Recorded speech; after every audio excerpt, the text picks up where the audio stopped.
Bakunzi ba Judgment Truth Victory, ngenda basuhuje. Nge nitwa Urinzwe n'Imana Faustin, nkaba mbahaye ikaze kuri Judgment Truth Victory, aho nkugezaho gahunda ya byanditswe ngo. Nakubwiye ko twahereye mu gitabo cy'Itangiriro. Uyu munsi muri icyo gitabo cy'Itangiriro tukaba tugeze mu gice cya 49. Rero muri iki gice cyitwa Tangiriro twabonyemo ibintu byinshi bitandukanye, twabonyemo ingingo nyinshi zitandukanye, ariko ningira amahirwe nkabona uburyo umunsi umwe nzakora video turebana amaso ku yandi, kandi ntekereza ko izo ngingo tuzagenda tuzirebera hamwe, kandi Imana izakomeza kutubera byose. Rero ku munsi w'ejo washize twarebeye hamwe nanone video yatubwiraga uburyo Yakobo yagiye agahamagaza abana ba Yosefu nk'uko yari amaze kugera muri Egiputa, hanyuma nabo akabaha umugisha. Rero nanone mu gice cya 49 tugiye kurebera hamwe uburyo yahamagaje abana be. Amaze kubahamagaza arababwira ati nimuze mbabwire ibizababaho mu minsi y'imperuka. Rero ahangaha Yakobo yari amaze kumara imyaka igera mu 137, hanyuma urumva ko yari amaze kugera mu zabukuru, ashaje, kandi yari umuntu mukuru rwose. Rero ahangaha ku murongo wa mbere mu gice cya 49 haravuga ngo Yakobo ahamagaza abana be arababwira ati nimuterane babwire ibizababaho mu minsi izabaho kera. Rero nyemerera mbere yuko dukomeza, mbere yuko twinjira mu ijambo ry'Imana, tubanze dusenge Imana. Data wa twese uri mu ijuru, turagushimye, turaguhimbaje ko wabanye natwe muri iki gice cyose. Tugushimiye yuko wakomeje kutwiragirira kandi ukaturinda, ukaduhamagara amazima. Niyo mpamvu tukwiragije kugira ngo muri urugendo rwose ukomeze kubana natwe, kandi uduhe gukuramo iby'agakiza byubaka ubugingo bwacu, byubaka imibiri yacu, kugira ngo tube ibitambo byera bishimwa nawe.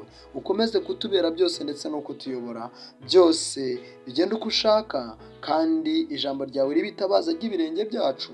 Nibyo nkusabye nisabira njyewe ubwanjye, ndetse nansabira n'abandi banteze amatwi, byose ubiduhane n'abakwizera mu izina rya Yesu urakoze, amen. Rero mukunzi wa Judgment Truth Victory, nk'uko nari maze kubikubwira, Yakobo ahamagaza abana be arababwira ati nimuterane mbabwire ibizababaho mu minsi izabaho kera. Ahangaha Yakobo yari arimo ahamagaza abana be. Umurongo wa 2 haratubwira ngo nimuterane mwumve bana ba Yakobo, mwumve Isiraheli so. Hanyuma umurongo wa 3, Robeni uri imfura yanjye n'imbaraga zanjye, uwo gushobora kubyara kwanjye kwatangiriyeho, urushaho icyubahiro, urushaho gukomera. Hanyuma umurongo wa 4, uri nk'amazi kuko adahama hamwe, ntuzabona ubutware kuko wuriye uburiri bwa so, niho wabuhumanije, yuriye indyamo yanjye. Muvandimwe, uyu ni umurage w'umwana w'imfura, nk'uko tumaze kubisoma hano ku murongo wa 3, avuga ngo uri imfura yanjye n'imbaraga zanjye, uwo kubyara kwanjye kwahereyeho. Ahangaha yari amaze kumubwira ngo uri nk'amazi kuko adahama hamwe, ngo impamvu nta yindi ni uko wuriye uburiri bwanjye. Nimujya mu Itangiriro igice cya 35 ku murongo wa 22 muzabona yuko yaryamanye na Biluha, ari we wari umugore we, n'ubundi wari umugore wa Yakobo. Rero birumvikana ko kurira uburiri bwe nuko yari yaryamanye n'umugore wa se. Birumvikana ko rero mu muco nyarwanda tujya tuvuga ngo upfushije imfura abataye iki ibiheko. None se niko byagenze kuri Yakobo? Ariko Yakobo yamuhaye umurage, aramubwira turi nk'amazi kuko adahama hamwe, ntuzabona ubutware kuko wuririye uburiri bwa so. Umurongo wa 4, Simiyoni na Lewi ni abavandimwe, inkota zabo ni intwaro z'urugomo. Umurongo wa 5, mutima wanjye ntuzajye mu nama zabo za rwihereranwa, bwiza bwanjye, ntugafatanye n'iteraniro ryabo, kuko bicishije abantu uburakari bagatema ibitsi by'inka kugira ngo bimare agahinda. Muribuka bageze i Shekemu bari bafite mushiki wabo bita Dina. Uyu Dina yaje gufatwa ku ngufu, hanyuma amaze gufatwa ku ngufu, aba bahungu Simiyoni ndetse na Lewi bagira inama ab'i Shekemu, baravuga ati noneho ntabwo twabashyingira umukobwa wacu mutarakebwe, kugira ngo rero tumubashyingire ni uko mugomba kuba mwarakebwe. Bamaze kubakeba, noneho kubera ko imbaraga zari zashize, bajya mu nka barazitema ndetse n'abantu barabica. Yakobo rero mu gutanga umurage yaravuze ati, bana banjye, umutima wanjye ntuzabishimire, kuko bicishije abantu uburakari bagatema ibitsi by'inka kugira ngo bimare agahinda. Uburakari bwabo buvumwe kuko bwari bwinshi, umujinya wabo uvumwe kuko wari uw'agashinyaguro. Nzabagabanya mu ba Yakobo, nzabatataniriza mu Bisiraheli. Birumvikana ko aba bana nabo bari aba Yakobo, ariko bagaragaza uburakari, ndetse aravuga ngo ubwo burakari buvumwe, ariko arangije aravuga ngo namwe muzatatanira mu Bisiraheli, ntago muzagira imbaraga, ntabwo muzagira ababakomokaho. Nk'uko twabonye ngo iyi miryango 12 tuzagenda tureba ese ko batataniye mu muryango wa Yakobo byagenze bite. Imana izadufasha tugende tureba umurongo ku murongo, kandi tuzagenda turushaho kubona uburyo Imana yasoje agakiza. Tugeze kuri Yuda. Yuda, bene so bazagushima, ukuboko kwawe kuzaba ku ijosi ry'abanzi bawe, bene so bazakwikubita imbere. Uyu Yuda muramwibuka neza igihe bari bagiye kugurisha Yozefu. Muzi yuko ari we babagiriye inama ngo ntibamwice. Uyu Yuda nanone wibuka neza yuko bagiye gusubira muri Egiputa bwa kabiri, ari we wadirinze cyangwa ari we wavuganye na se, aramubwira ati, data mpereza uyu muhungu mujyane, ajyana Benyamini wavukanaga na Yozefu, mpereza mumpe mujyane njyewe ubwanjye, nintamugarura ingaruka zizabe ku bana banjye ndetse no ku mugore wanjye ndetse nanjye ubwanjye. Yozefu birumvikana ko yari afite umutima w'ubumuntu ndetse afite umutima nk'urukundo rwa Kristo. Rero Yuda yaravuze, Yakobo ari we Isiraheli yaravuze ngo bene so bazagushima, ukuboko kwawe kuzaba ku ijosi ry'abanzi bawe, bene so bazakwikubita imbere. Yuda ni icyana cy'intare. Urazamutse mwana wanjye, uvuye mu muhigo. Yunamye abumba nk'intare, kandi nk'intare y'ingore ninde wayivumbura? Murongo wa 9, inkoni y'ubwami ntizava kuri Yuda, inkoni y'ubutware ntizava hagati y'ibirenge bye. Nyirayo ataraza, uwo ni we amahanga azumvira. Aziritse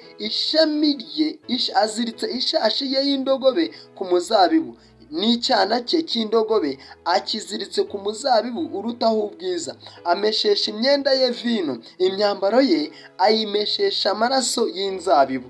Mukunzi wa Judgment Truth Victory, uyu nguyu Yakobo cyangwa Isiraheli yavugaga nini? Yaravuga ngo inkoni y'ubwami ntizava kuri Yuda, inkoni y'ubutware ntizava hagati y'ibirenge bye, nyirayo ataraza. Muvandimwe, uyu Isiraheli yavugaga Kristo n'ubundi ko ubutware buzava kuri Yuda ari uko Kristo aje. Rero ko tuzarushaho kugenda tureba twimbitse, ni ukuri tuzagenda tubona neza ugusohora kwa ano magambo, nk'uko twabonye ngo Yakobo Isiraheli yari arimo ahanurira abana be ibizabaho. Umurongo wa 12, amaso ye atukujwe na vino, amenyo ye yejejwe n'amata. Ibyo byose tuzarushaho kugenda tubibona. Zebuluni azatura ku kibaya cy'inyanja, azaba ku kibaya kiriho inkuge, urugabano rwe ruzerekera i Sidoni. Ibyo tuzagenda tubibona. Isakari ni indogobe y'inyamaboko iryamye hagati y'ingo z'intama.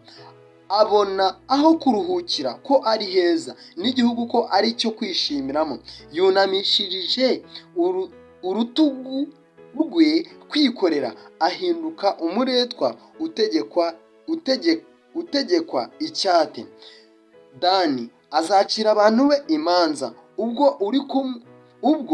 ari umwe mu miryango y'Abisiraheli. Dani azaba inzoka mu nzira n'incira mu kayira irya ibinono by'ifarashi, uhekwa nayo akagaranzuka inyuma akagwa. Uwiteka, ntegereje agakiza kawe. Gadi umutwe uzamutera, ariko nawe azabatera abirukane abakurikire hafi. Kuri Asheri hazava ibyo kurya biryoha neza, azatanga ibyo kurya byiza bikwiriye abami. Nafutali ni ibuguma ry'ishashi izituwe, avuga amagambo meza. Yozefu ni ishami ry'igiti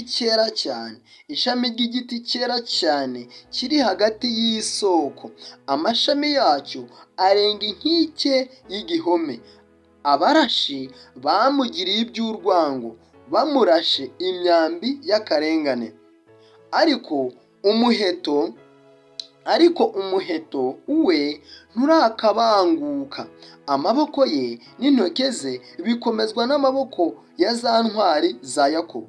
Niyo yakomotsweho n'umushumba, igitare cy'Abisiraheli. Ibyo byakozwe n'Imana ya so izagufasha, byakozwe n'Ishobora byose izaguha umugisha, imigisha iva hejuru mu ijuru, n'imigisha iva mu mazi y'ikuzimu, n'imigisha yo mu mabere n'iyo mu nda. Imigisha so ahesha irenze iheshejwe na data na sogokuru, igera ku rugabano rw'imisozi ihoraho. Izaba ku mutwe wa Yozefu, mu izingiro rye niwe mutware wa bene se. Benyamini ni isega ritanyagura, mu gitondo rirya umuhigo, nimugoroba akagabanya iminyago.